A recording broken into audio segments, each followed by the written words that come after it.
Te digo la otra, la política dicha desde otro lugar.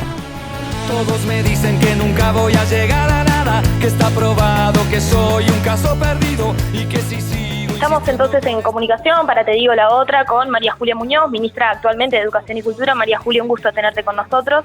El gusto es mío, participar con mucho placer en una entrevista de una medio de comunicación de la Universidad de la República. El gusto es nuestro, sin duda.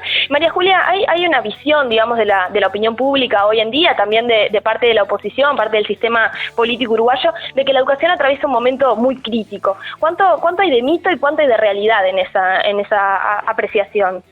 Bueno, en realidad yo creo que hay mucho más de mito que de realidad, a pesar de que desde que integramos la Asociación de Estudiantes de Medicina, la Federación de Estudiantes Universitarios, la DUR, siempre decimos que la educación es un proceso social en el que nadie debe ser conformista. Ser progresista quiere decir ser siempre querer ir a más en todo lo que tiene que ver con la educación y la cultura. Por lo tanto, tenemos experiencias maravillosas en un siglo que nos enfrenta a grandes desafíos. Y esos desafíos están marcados porque el país demoró 100 años en universalizar la enseñanza primaria y llevamos 30 años y estamos ya al borde de universalizar la enseñanza media. Eso, por un lado, tiene frustraciones y alegrías. Las frustraciones son la deserción de muchos chicos porque su comprensión familiar o su propio interés hace que no vean claro la necesidad de terminar la educación formal en la enseñanza media, y también nos coloca a la sociedad como tal en el desafío de que la Universidad de la República se tiene que hacer cargo de que en unos años más vamos a bregar por un número mucho mayor de universitarios en el Uruguay, porque el desarrollo de nuestro país está muy atado al desarrollo del conocimiento de todos sus ciudadanos y ciudadanas, ¿verdad? Bien. En otro aspecto, digamos, Vázquez ha planteado en varias ocasiones la necesidad de cambiar el ADN de la educación, ¿verdad? ¿A qué se refiere con ese ADN? ¿Y qué instrumentos son necesarios, digamos, para cambiar ese ADN? Bueno, en realidad en la universidad es mucho más fácil de comprender cuando un médico habla del ADN, ¿verdad? Porque es el cambio en la genética que tiene un aspecto que viene heredado y tiene un aspecto, la epigenética, de los condicionantes sociales. Entonces hablamos de un cambio en lo que le viene dado a la persona, pero en lo que la sociedad debe influir en esa persona, y el cambio del ADN en la educación va desde la preocupación en la etapa 03, donde se forma el cerebro y se desarrollan las inteligencias de los niños, las inteligencias de distinto tipo, desde, ahora estábamos hablando de las corporales con Julio Boca, pero bueno, las distintas habilidades y preferencias que puede tener un niño, hasta la inserción en la educación formal, como hablábamos, de culminar la enseñanza primaria y de entender la importancia que tiene la enseñanza secundaria, en la que todavía tenemos la enseñanza media, en la que todavía tenemos también la necesidad de una adaptación pedagógica al siglo XXI, una adaptación pedagógica a incorporar las tecnologías de la información y comunicación, con una necesidad también de preocuparnos cada vez más por los aspectos psicoemocionales que hacen a la inteligencia emocional de una persona. Bien, en todos estos cambios te parecería, o es bastante relevante, la función de docente en poder procesar todos esos nuevos instrumentos. ¿Cómo catalogas en ese entendido tu relación con los sindicatos docentes y cómo te gustaría, digamos, o desearías que fuera esa relación para promover este tipo de cambios que tú mencionabas? Bueno, en realidad también en mi relación con los sindicatos docentes, te diría, en lo personal es buena y cordial, y los sindicatos docentes plantean sus reivindicaciones en sus consejos correspondientes, no conmigo. O sea que yo prácticamente no tengo relación con los sindicatos docentes. Sí decimos que ningún cambio en la educación se hace sin los docentes, y los docentes se expresan a través de sus sindicatos, o sea que no se pueden hacer los cambios siempre en continuo línea, conjuntamente con las reivindicaciones de los sindicatos, pero tampoco se pueden hacer sin los sindicatos. No sé si queda claro. Queda claro. De todas formas, tu capacidad para estar en el cargo de ministra de Educación y Cultura ha sido cuestionado, ha sido fuertemente cuestionado en algunas ocasiones por los sindicatos. ¿Cómo vivís digamos este hecho o esta? No, en realidad desde el punto de vista personal, no tengo ningún problema, porque en realidad estos cargos son designaciones directas del presidente, que es el único que cuando te cuestiona te dice que te retires. Bien, los sindicatos es lógico y además es sano que tengan un punching ball, y si el punching ball está fuera de la cancha, como es mi caso, es mucho mejor, más sano para ellos, y yo ya tengo anticuerpos, ya que hablamos de genética, para poder resistirlo. Bien. María Julia, estamos, digamos, en un contexto económico quizás no tan fructífero, digamos, o de bonanza como los años anteriores. ¿Es posible llevar adelante una reforma educativa en un contexto económico de cierta contracción, o por lo menos estancamiento? Sí. Yo creo que sin duda, porque el potencial humano que tiene todo el cuerpo docente y la genética solita del pueblo uruguayo y de los niños es muy buena, y nos da justamente para medir la inteligencia en llevar adelante transformaciones cuando la situación económica no es tan buena. Ese es el desafío en el cual debemos demostrar que se pueden cambiar las cosas con más dificultades.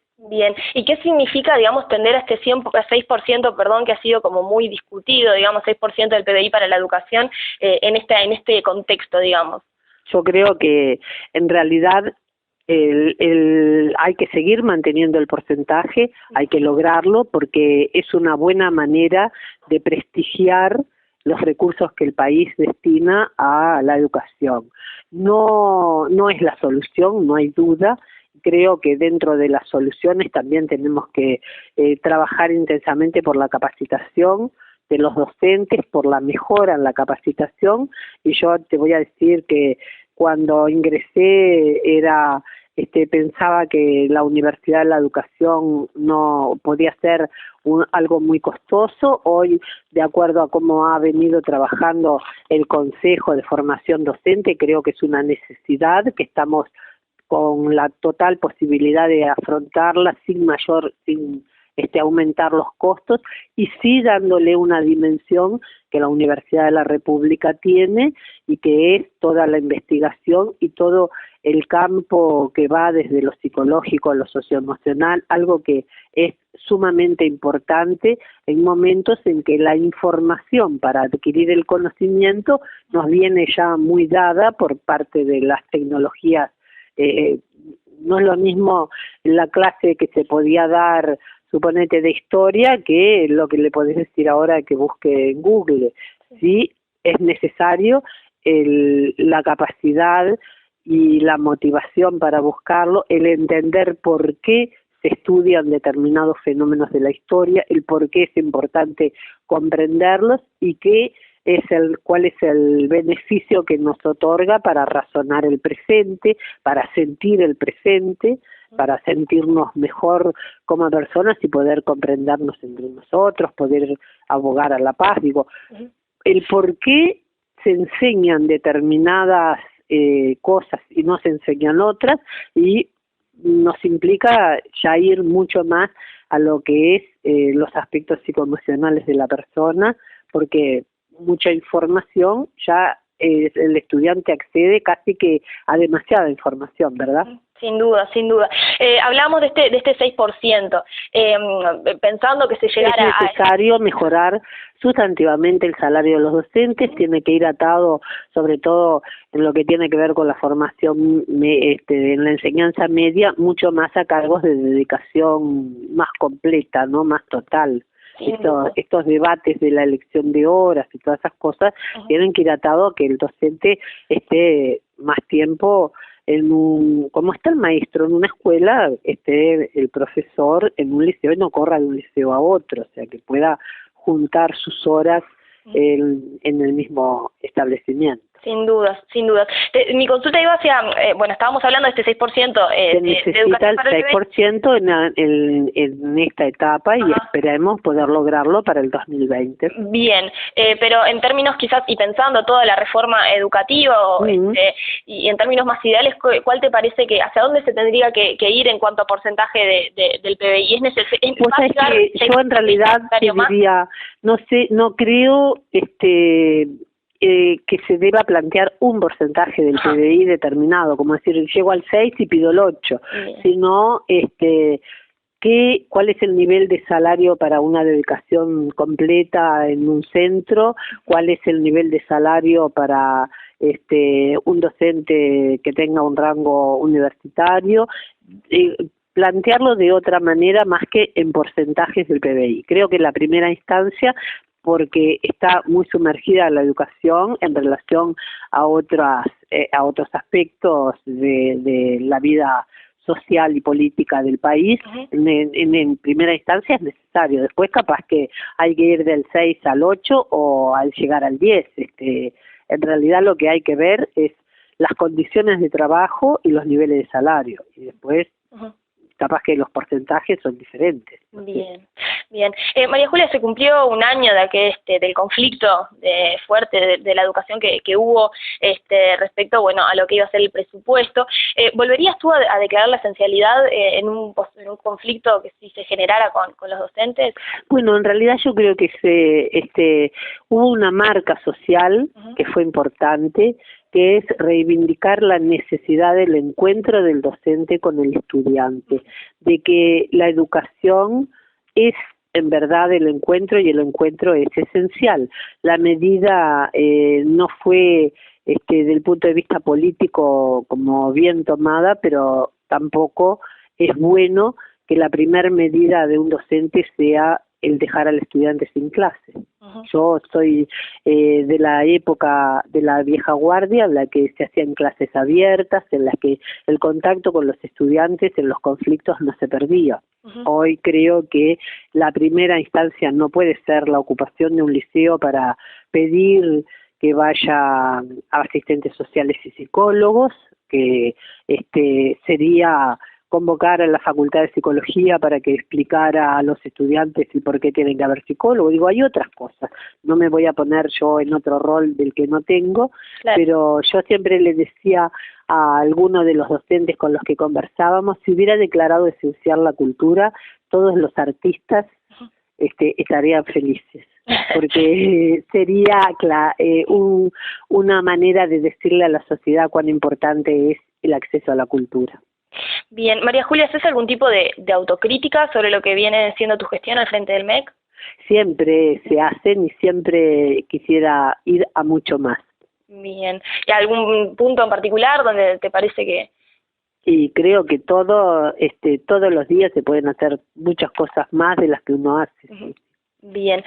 Como persona muy cercana, digamos, al presidente, ¿cómo analizás su rol en el gobierno y principalmente a la luz de críticas que surgen desde la oposición, que remarcan a veces su falta de liderazgo o falta de toma de decisión frente a temas como educación, seguridad o política internacional? ¿Cómo visualizás tú ese rol en el gobierno y esas críticas que se le hacen a la figura de Tabaré Vázquez? Bueno, en realidad la oposición es para ser crítica, nunca me llaman la atención, de la misma manera que cuando dicen se tienen que ir del ministerio, yo digo, bueno, ni el Partido Nacional ni el Partido Colorado me pondrían ningún ministerio ni yo lo aceptaría, así que en ese sentido no hay problema. Yo creo personalmente que el doctor Tabaré Vázquez es uno de los mejores líderes y conductores que ha tenido el Uruguay para la izquierda, pero también para el país, que ha sabido dialogar con la oposición en los momentos en que es necesario y que tiene un gran talento para situarse en los temas nacionales y en los temas internacionales. En realidad en la educación lo que la oposición dice, bueno, si ponemos técnicos, y nosotros ya tuvimos la experiencia de tener técnicos que hablen de lo que debe hacerse, que eso es una cosa importante que debe existir, y otra cosa es tratar o ver que las cosas se hagan, hacer que las cosas sucedan. Y para hacer que las cosas sucedan, la gente que está al frente, de la misma manera que el rector de la universidad tiene el respaldo de todos ustedes y fue votado por todos, en realidad los consejos directivos de la enseñanza tienen también participación del cuerpo docente y el apoyo del Poder Ejecutivo, no solo el del Ministerio, sino también del presidente y el resto de los ministros, porque fueron nombrados en acuerdo con todos y con venia del Parlamento. Por lo que en realidad lo que nosotros hacemos es respaldar a esa gente y eso no es posible que la oposición vaya a estar de acuerdo, pues no los nombraron ellos. Bien. El rol del ministro, como eso. El rol del ministro entonces debe ser para ti más político que técnico. Por supuesto, no es nada técnico. Técnicos son los consejos, que son los que saben sobre la pedagogía y la enseñanza. Lo técnico nunca nos hemos metido. Bien. María Julia, te hago una pregunta de coyuntura ya para ir cerrando, ¿verdad? Está obviamente, digamos, todo el mundo político, el uruguayo, el de la región, está muy conmovido por lo que ha sido el proceso de impeachment en Brasil. ¿Considerás que hubo un golpe de Estado en Brasil? Bueno, mira, yo no puedo hacer apreciaciones personales. En lo personal, muchísimo dolor, una situación muy injusta, y en lo nacional, en lo del Poder Ejecutivo, tenemos que pensar que negociar con Brasil debemos seguir haciéndolo. Muy triste lo que ha pasado, realmente muy doloroso. Bien, ¿te parece que el Mercosur debería tomar algún tipo de actitud frente a la situación? No tenemos socios que nos permitan hacerlo. Bien. María Julia, te agradezco muchísimo estos minutos. No, por favor, gracias a ti.